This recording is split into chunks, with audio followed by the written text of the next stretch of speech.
السلام عليكم ورحمة الله وبركاته.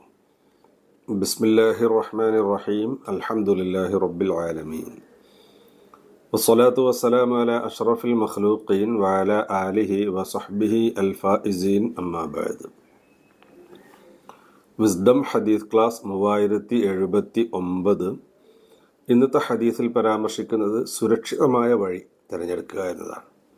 ആഖിറത്തിൽ രക്ഷപ്പെടാൻ ദുനിയാവിൽ ജീവിക്കുമ്പോൾ ഏറ്റവും സേഫായ വഴി അത് തിരഞ്ഞെടുക്കുക.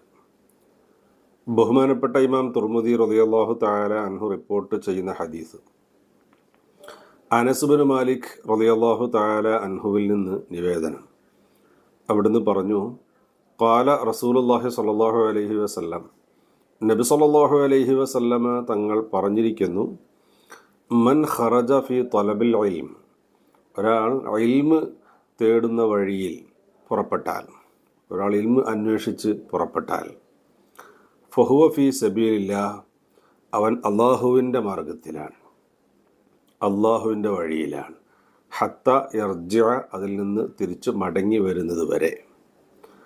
ഇൽമ് തേടുന്ന വഴിയിൽ പുറപ്പെട്ടാൽ, ഇൽമ് തേടിക്കൊണ്ട് ഇൽമ് അന്വേഷിച്ച് പുറപ്പെട്ടാൽ തിരിച്ചു വരുന്നത് വരെ അവൻ അള്ളാഹുവിൻ്റെ സബീലിലാണ്, അള്ളാഹുവിൻ്റെ വഴിയിലാണ്, സുരക്ഷിതമായ വഴിയിലാണ്, സേഫ് സോണിലാണ് എന്നർത്ഥം. അപ്പോൾ ഇൽമ് പഠിക്കുന്ന മാർഗത്തിലേക്ക് കടക്കുക എന്നത് മനുഷ്യൻ രക്ഷപ്പെട്ടു എന്നതിൻ്റെ ലക്ഷണം ആണ്. അത് ഇഖ്ലാസോടുകൂടെയാകുമ്പോൾ തീർച്ചയായും ആഖിറത്തിൽ നമ്മൾ രക്ഷപ്പെടും.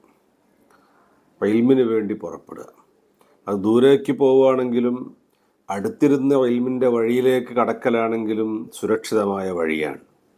ഇൽമ് സമ്പാദിക്കണമെന്ന ചിന്തയും അറിവ് പഠിക്കാൻ വേണ്ടിയുള്ള അധ്വാനവും തീർച്ചയായും നമ്മെ വിജയങ്ങളിൽ എത്തിക്കും, വിജയിച്ചവരാക്കി മാറ്റും, നമ്മെ സേഫ് സോണിലാക്കി രക്ഷപ്പെടുത്തും. കാരണം അല്ലാഹു തആല മറ്റൊരു ഹദീസിൽ സൂചിപ്പിച്ചതുപോലെ അല്ലാഹു തആല ഒരു മനുഷ്യന് ഖൈർ ഉദ്ദേശിക്കുന്നുണ്ടെങ്കിൽ അല്ലാഹു തആല അവന് അറിവ് പഠിപ്പിച്ചു കൊടുക്കുമെന്നാണ്.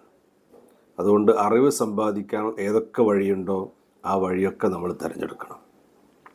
അല്ലാഹു തആല അത്തരത്തിൽ ഉഖ്റവിയായ ഇൽമ് ലഭിക്കുന്ന, നാഫിആയ ഇൽമ് ലഭിക്കുന്ന യഥാർത്ഥ മുഅ്മിനീങ്ങളിൽ അല്ലാഹു നമ്മെ ഉൾപ്പെടുത്തി അനുഗ്രഹിക്കുമാറാവട്ടെ. ആമീൻ. അസ്സലാമു അലൈക്കും വറഹ്മത്തുള്ളാഹി വബറകാതുഹു.